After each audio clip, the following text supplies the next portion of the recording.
Hi there. I'm here to talk to you about some advanced dowsing techniques that I've employed that have been very helpful to me.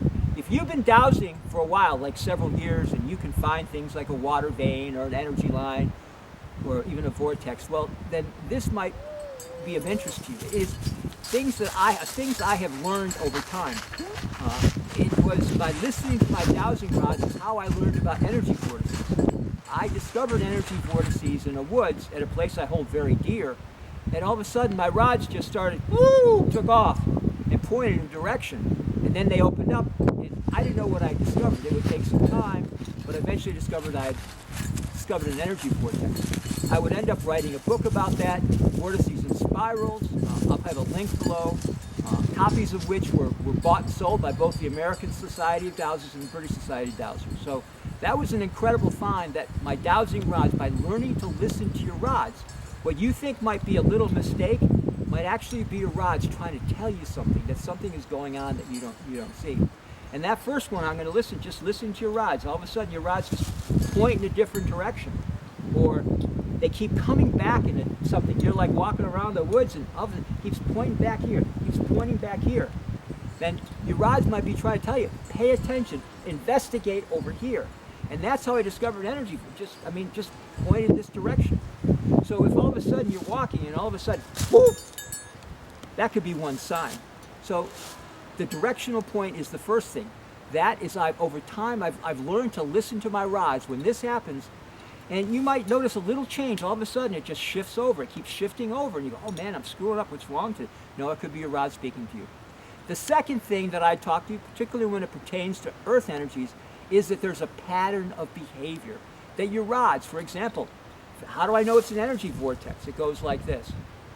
How do I know it's an earth chakra? Well, the two lines break at the energy lines break at a right angle to it, or even an energy line, it moves this way. Whatever, you've got certain patterns, particularly with earth energies, that your rods do to indicate that you found something. What happens if you find a vortex? And this is how I discovered imprints. Imprints are land memories. Every time we have a thought or create an action, we create a memory that attaches to the lander, and this has a powerful and profound influence on the space. It can either enhance it or detract from it.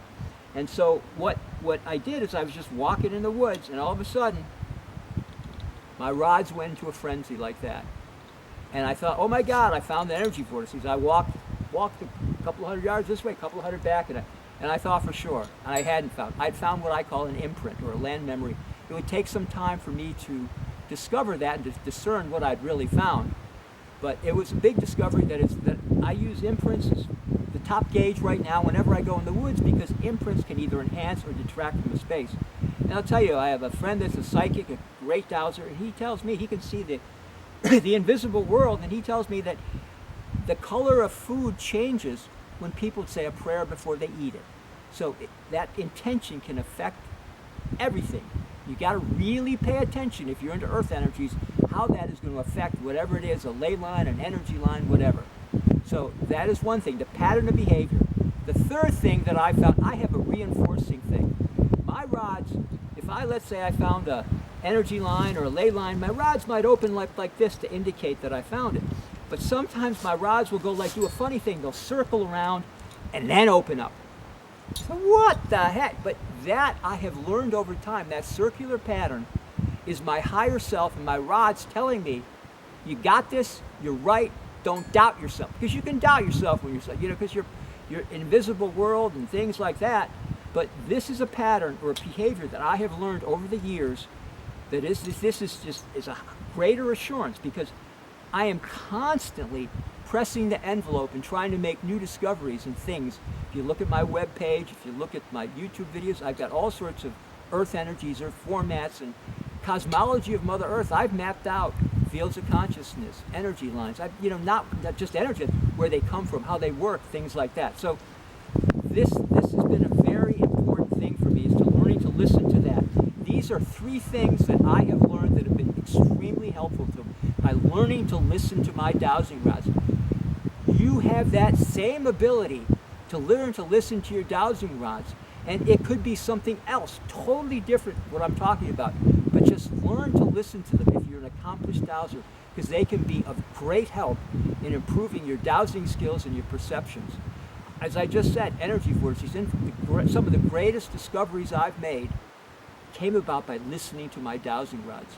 So I hope you found this video helpful. Please like and subscribe and comment. If you want me to talk about something else, please note so in the comment. Thank you for your time and consideration. Namaste!